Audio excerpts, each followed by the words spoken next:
Nova Aliança, onde o seu dinheiro rende mais. Fácil de encontrar, na rua Doutor Silva Pinto, número 210, no centro, em frente à Santa Casa. Ligue 4693-3267. Entrega em domicílio. Mercado Nova Aliança, onde o seu dinheiro rende mais. Anda logo, filha, senão vamos perder a hora da escola. Já vou, pai. Só estou pegando a minha mochila. Ah, não. Não acredito que o carro não vai querer pegar de novo. O que aconteceu? Só pode ser a gasolina daquele posto. Pai. Tem que abastecer só nos postos BR ou vai ter que começar a me levar para a escola de bicicleta. São 3 postos da rede Petrobras em Guararema. No bairro Ipiranga, o Alto Posto Reino Sol está localizado na Avenida Antônio Teixeira Muniz, número 1810. No Itapema, você encontra o Alto Posto Porta do Sol, na Avenida Doutor Ademar de Barros, número 662. E no centro está o Alto Posto Manhãs do Sol, na Rua Marcondes Flores, número 500. Rede Petrobras. Além da honestidade e tecnologia, o prazer de bem servir.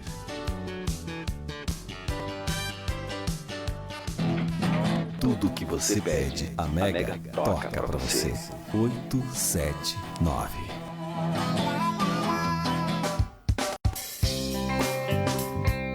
Começa agora na Mega FM o programa Espertos como Serpentes, com a apresentação de José Freire, fatos do cotidiano, variedades e conselhos para o público jovem. Você acompanha aqui. Bom dia, boa tarde, eu sempre fico na dúvida. Começando mais um programa Espertos como Serpentes aqui na Rádio Mega FM. Então gostaríamos de agradecer, como de costume, todo o prestígio que recebemos aqui no nosso programa. Estamos muito felizes de entrar na sua casa, no seu carro, onde é que você esteja, no trabalho, na faculdade, almoçando. E uma grande satisfação dar continuidade ao trabalho que nós estamos realizando, que se trata da análise de filmes, desenhos, para que os nossos ouvintes tenham, digamos assim, um repertório cultural, mas não somente um repertório cultural de um diletante, mas acima de tudo que ele consiga penetrar de maneira profunda, de fato, nos conceitos que acabam sendo transmitidos por esses filmes e desenhos, sem que nós muitas vezes nos damos conta disso. Muito bem, então nós vamos dar continuidade no programa de hoje analisando uma obra um clássico da literatura infanto-juvenil, mas que na verdade eu quero mostrar que tem uma profundidade muito maior do que aparenta, que é a história do Pinóquio. Então muitos talvez tiveram contato com o Pinóquio por meio da adaptação realizada nos cinemas de 1940, mas o Pinóquio na verdade é originalmente uma história que foi escrita em 1881, publicada em 1883 pelo Carlo Collodi, em Florença, na Itália. Posteriormente ela foi traduzida para outras línguas e, como eu disse, foi imortalizada nessa versão de 1940, que se tornou um dos clássicos dos estúdios Disney. Então, em 1937 você tem não o primeiro desenho animado, porque o desenho animado ele já existia, mas a primeira grande produção cinematográfica que fez com que o desenho animado passasse a ser, de fato, um veículo de formação cultural para crianças, jovens e adultos. Então começou em 1937 com a Branca de Neve e os Sete Anões, e em 1940 foi lançado o Pinóquio, como eu disse, adaptação da obra do escritor italiano Carlo Collodi. Então, superficialmente, do que se trata a história do Pinóquio? Se trata da história de um menino que é feito de madeira, ele ganha vida, mas ele ainda não é um menino de verdade. E toda a história consiste numa busca em que o Pinóquio realiza para que ele consiga se tornar um dia um menino de verdade. Para isso ele conta com a ajuda do seu pai, o Gepeto, e da sua consciência, o Grilo Falante. O Grilo Falante é eleito pela Fada Azul para ser a consciência do Pinóquio. E qual que é a função do Grilo Falante? Ele tem que mostrar ao Pinóquio a diferença do certo e do errado e agir com base nisso. O Pinóquio passa por uma série de aventuras muitas vezes ele não dá ouvidos ao que o grilo falante tem a dizer para ele e acaba se dando mal justamente por isso, quando ele não ouve o que o grilo falante tem a dizer para ele. E depois, no final, ele precisa resgatar o seu pai, que acabou no estômago de uma baleia por conta de decisões equivocadas que o Pinóquio tomou. E ao passar por uma morte, ao realizar esse processo, ele consegue renascer como um menino de verdade. Então, em linhas gerais, essa é a história. A dinâmica da história de um menino que quer se tornar um menino de verdade passa por uma série de aventuras, provações, para alcançar esse objetivo. Muito bem, todo mundo está familiarizado, ou ao menos a maioria, com a história do Pinóquio, mas eu quero agora começar a descascar essa história e mostrar que ela tem um sentido muito mais profundo do que aparenta ter no primeiro momento. Muito bem. Eu vou fazer a análise não com base no livro, mas com base na adaptação cinematográfica de 1940. Se a gente for assistir esse desenho, a gente percebe que o primeiro personagem a aparecer é o grilo falante. E o grilo falante está numa cidade, ele se aproxima de uma oficina cujas luzes estão acesas e ele percebe o trabalho de um artesão chamado Gepeto. O Gepeto, ele confecciona brinquedos. E na oficina de Gepeto, é uma oficina muito aconchegante, muito bonita, com vários brinquedos. Só que ele tem uma predileção por um brinquedo específico, que é justamente aquele que ele daria o nome de Pinóquio. E ele começa a confeccionar o Pinóquio, ele se internece por causa da criação dele, ele brinca com o Pinóquio, e depois que ele faz isso, ele pega o relógio, olha que horas são, vê que é hora de dormir e vai dormir. Bom, o que a gente pode tirar desse trecho? Primeiro de tudo, a gente pode fazer uma interpretação com base no livro do Gênesis. Por quê? A oficina de Gepeto representa simbolicamente o quê? A criação do mundo. E dentro dessa oficina você não tem somente um boneco, você tem uma série de brinquedos. Só que da mesma maneira que Deus, na obra da sua criação, criou os animais, os vegetais, os minerais, ele tem uma predileção por uma criatura sua, que é o ser humano. No caso, o Pinóquio, ele representa aquela criatura pela qual o Gepeto tem uma predileção. Então, o Pinóquio representa toda a humanidade. Toda a humanidade. E o que acontece? Deus, ele dá um nome para cada uma das suas criaturas. Ele dá o nome de homem para sua criação. Da mesma maneira que o Gepeto, ele dá um nome ao Pinóquio. E o que dar um nome representa? Dar um nome a uma coisa significa que você tem ou autoridade sobre ela ou exerce algum tipo de controle. Por exemplo, os pais dão nome aos filhos e os pais têm o direito de exercer um certo tipo de autoridade sobre os filhos. O ser humano, ele consegue dar nome às coisas, aos objetos. Ele consegue enquadrar essas coisas em categorias. E ao conseguir enquadrá-las em categorias, ele tem a capacidade de manuseá-las, empregá-las, seja para o bem, seja para o mal. E da mesma maneira que Deus se internece com a criação do homem, Gepeto faz o mesmo com a criação do Pinóquio. Ele fica maravilhado, ele começa a brincar com o Pinóquio, e depois, quando acaba a obra da criação, o que ele faz? Ele vai dormir. Ou seja, quando Deus terminou a obra da criação, o que se diz? É que Deus, no sétimo dia, descansou. Não é? Então percebam que, do ponto de vista simbólico, a gente pode entender esse início do desenho do Pinóquio como o livro de Gênesis, das Sagradas Escrituras.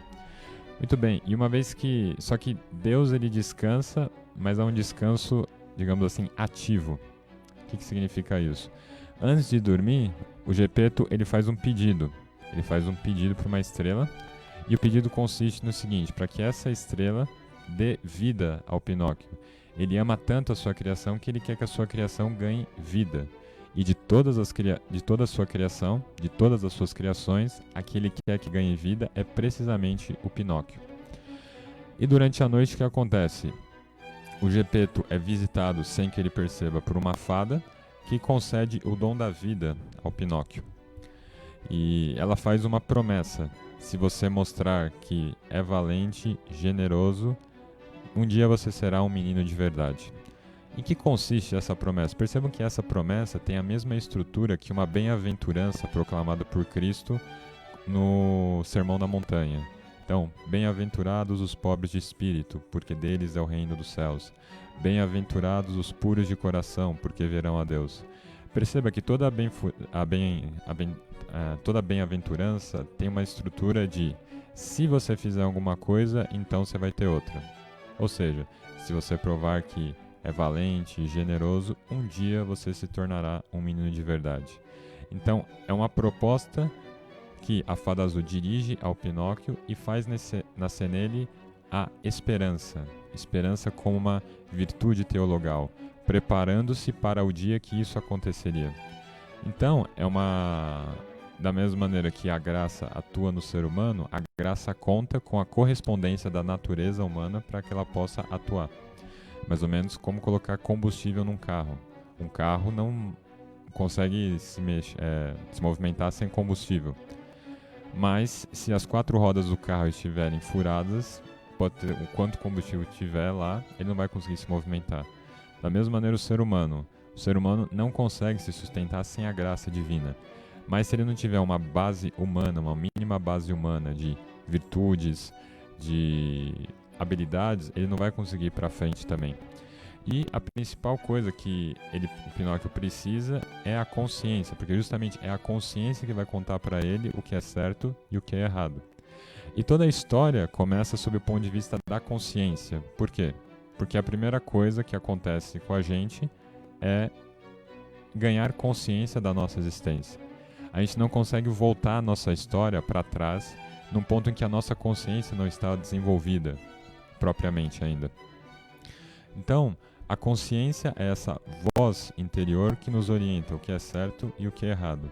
E se a gente for parar para pensar, quantas vezes na vida a gente não ouviu com clareza a voz da nossa consciência dizendo: não faça isso, não vá por aí, é melhor esse caminho, não dê ouvidos ao que essa pessoa está te falando.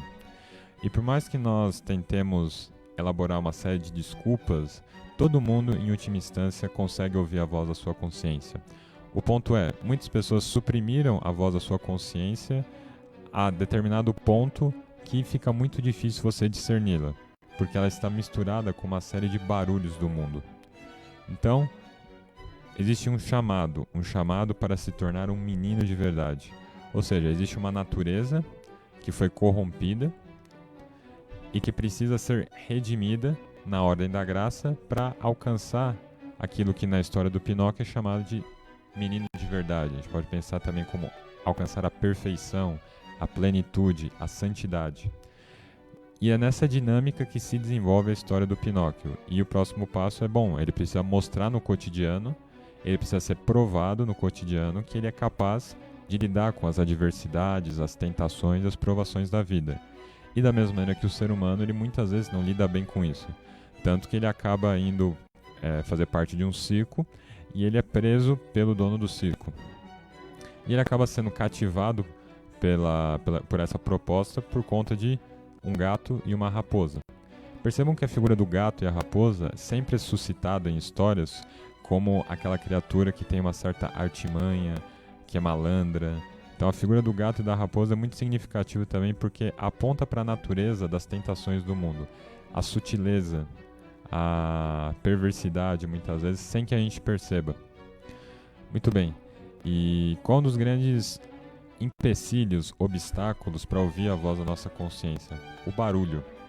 Tanto o barulho exterior como o barulho interior. Então a gente percebe que muitas vezes o grilo falante está gritando para o Pinóquio, mas o Pinóquio não está ouvindo. Por quê?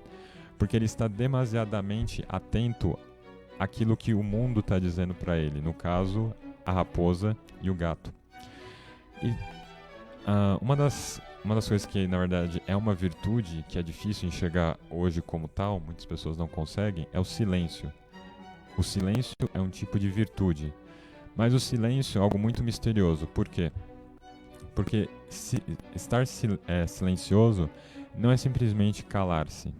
Você pode se calar, mas internamente existe uma confusão interna em você.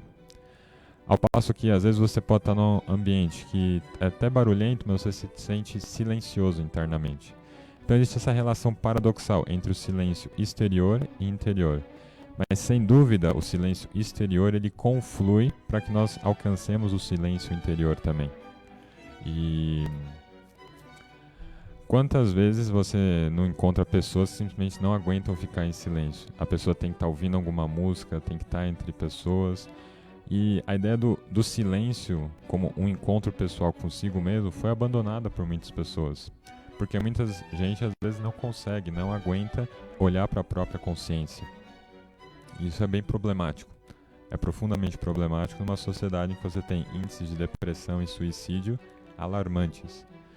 Então a gente precisa dar ouvidos à nossa consciência, deixar a nossa consciência falar, para não tentar preencher o vazio que tem na nossa alma com coisas que não vão fazer bem para ela.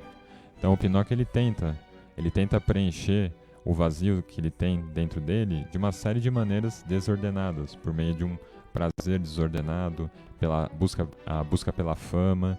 E a gente percebe sempre, da mesma maneira que o Pinóquio, que a gente se afasta da voz da nossa consciência, algo de errado acontece na nossa vida.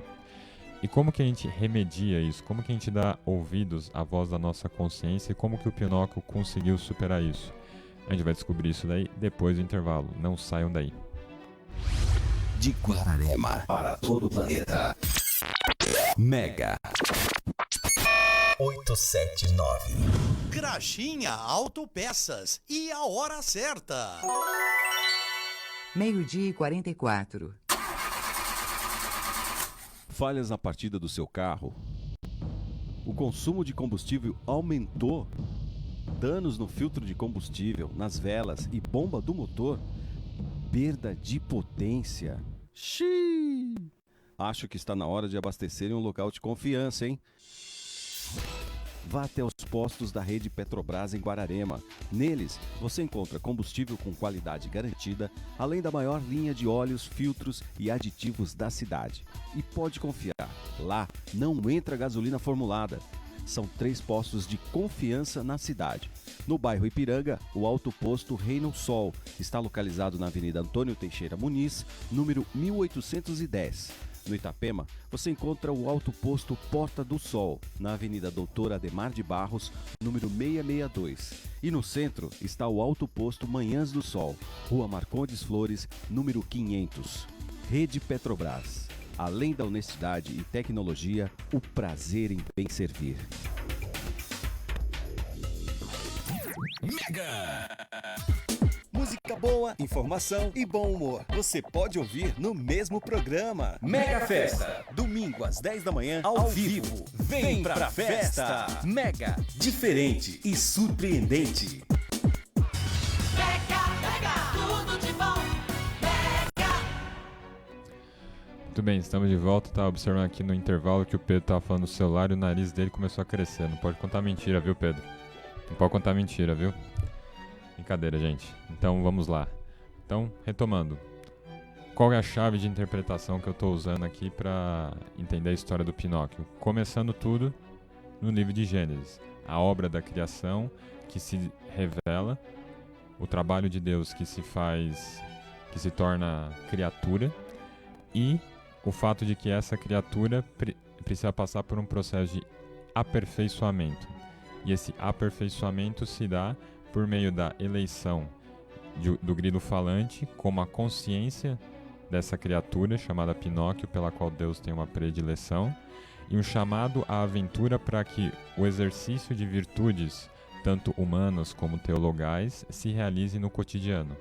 E como ser humano, ele cai várias vezes, antes de conseguir se tornar um menino de verdade. Então, o Pinóquio ele tenta uma série de vezes no livro, mais do que no filme, preencher o vazio que tem nele por meio de fama, por meio de prazer, por meio de comodidade. E constantemente o grilo falante está falando: você precisa voltar, você se afastou do seu caminho. Não é dessa maneira que você vai se tornar um menino de verdade. E sempre que ele silencia o grilo falante, ele se afasta da voz da consciência, alguma coisa dá errado. A gente percebe também que no filme é bem bonito porque o Gepeto começa a procurar pelo Pinóquio, porque o Pinóquio recebeu uma missão bem clara: você vai à escola com as outras crianças e depois volta. não voltou. E o que é esse o Gepeto procurando pelo Pinóquio? É Deus procurando por nós. Isso é belíssimo. Quando Santo Agostinho fala, você não estaria me procurando se eu não tivesse te achado. A iniciativa parte de Deus. Ele que acerta uma flecha no nosso coração. E uma vez que essa flecha está aí, cabe a nós, seres humanos, corresponder a esse chamado ou não. Só que Deus, ele procura o ser humano, só que ele não vai violar a liberdade que o ser humano tem em rejeitá-lo. Porque já que a dinâmica de Deus é a dinâmica do amor, e é impossível você forçar alguém a te amar, Deus, ele está disposto a ser rejeitado pelo ser humano por um exercício da sua própria liberdade. Então a liberdade tem esse caráter dúplice, que pode tornar criaturas fantásticas ou monstros abomináveis, dependendo da maneira como nós a utilizamos. E que momento, qual que é o grande momento da virada do Pinóquio? Qual que é o momento de virada no filme? É quando ele está na Ilha dos Prazeres e ele percebe que uma série de meninos, eles estão se transformando em burros. O que é o ser humano se transformar em burro? É chegar a um ponto em que a sua alma está tão poluída, tão suja mesmo, tão decaída, que você perde a sua alma. A gente pode pensar nisso como, metaforicamente, como a ideia do inferno, em que você fez tanta coisa errada, você se perdeu tanto, se afastou tanto da voz da sua consciência, chega um momento que não tem mais volta. E a grande questão é que o Pinóquio começa a passar por esse processo. Ele começa a se tornar um burro.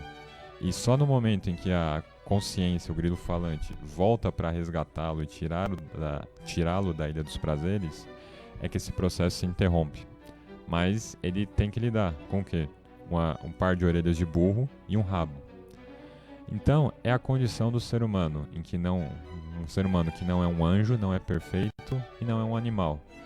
É uma criatura falível que comete erros, e esses erros deixam marcas na sociedade, na própria alma e no corpo do ser humano. E depois o que acontece? Bom, o que acontece com muita gente. Primeiro a pessoa precisa quebrar a cara para procurar Deus.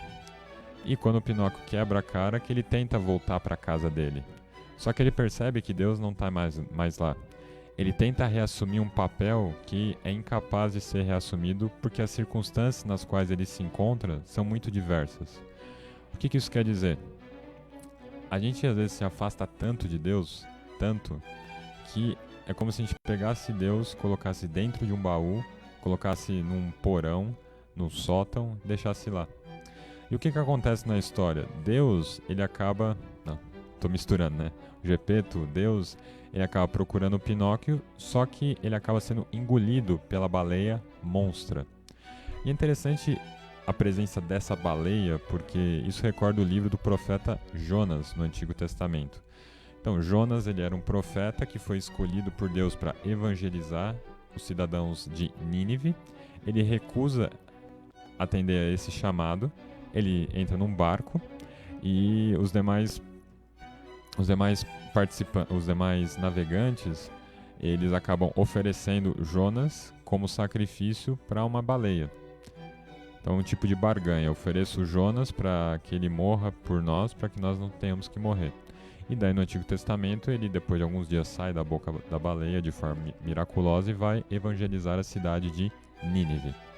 Então é muito parecido com a ideia do profeta Jonas. Você acaba sendo engolido, no caso Deus, né?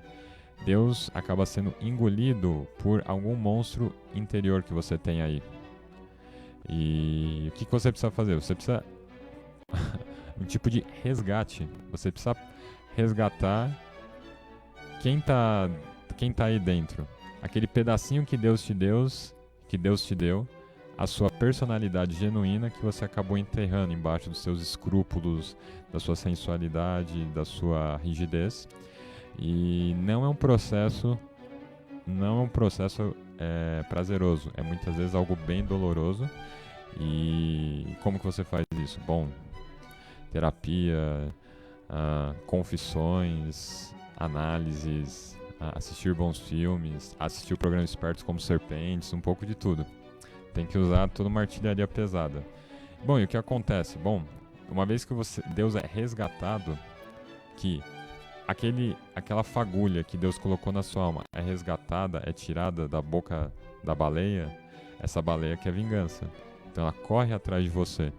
E o que o Pinóquio faz? Pinóquio, por um ato de heroísmo, ele se sacrifica para salvar o seu pai, o Gepeto. E ao fazer isso, ele morre.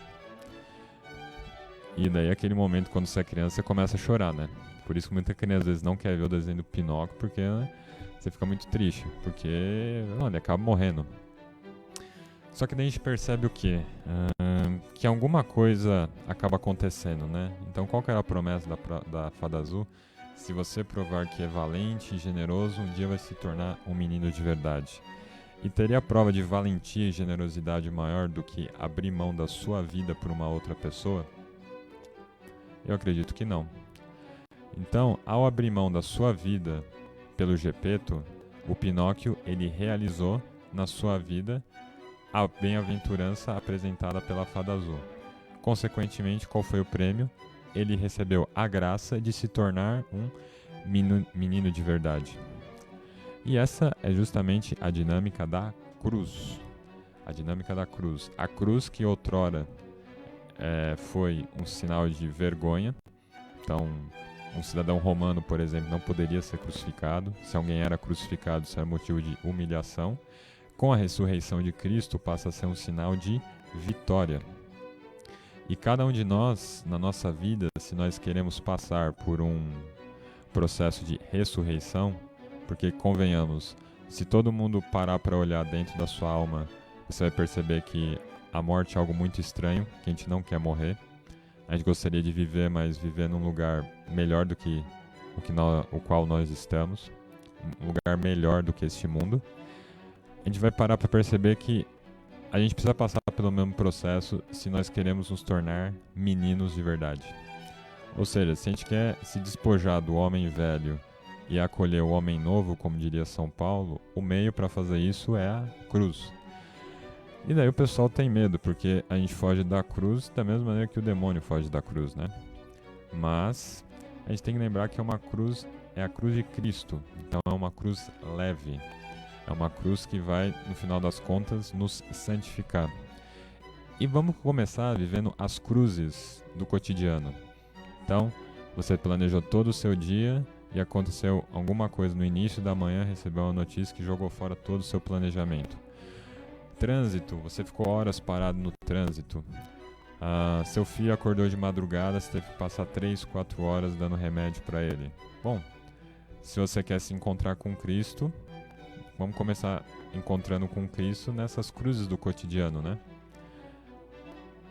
Aí, a partir do momento que a gente dá um sentido sobrenatural a essas cruzes, a gente passar por essas situações de dificuldade, de pressão, desagradáveis, por amor a Cristo, aí a nossa vida vai ganhar um contorno diferente. Como diz o desenho da Pocahontas, a gente vai começar a pintar com as cores do vento. O nosso dia vai deixar de ser cinza e ele vai passar a ter o quê? A mesma coloração que o arco-íris. A gente vai passar a ter uma vida muito mais frutífera, estimulante, viver uma grande aventura. Que eu acho que, na verdade, o que a gente quer viver mesmo é uma grande aventura. Esse modelo de vida aburguesado que nos é apresentado, de o cachorro correndo atrás do rabo, ganhar dinheiro para tirar férias, volta pro trabalho, ganhar mais dinheiro. Acho que ninguém consegue sustentar isso de maneira saudável por muito tempo na sua vida. E o que esses desenhos animados, esses filmes apresentam é uma proposta alternativa, mais cativante, mais plena de sentido, para que a gente possa viver a nossa vida de maneira diferente. Ok? Então, qual que é a moral da história? Atenda ao seu chamado de se tornar um menino de verdade, na sua vida cotidiana, hoje como ela se apresenta a você. Combinado? Gente, estamos dando encerramento a mais um programa. Agradecemos muito o prestígio, o carinho que recebemos de vocês. Agora eu vou almoçar, que eu estou faminto. E é isso aí. Bom final de semana. Fiquem com Deus. Tchau!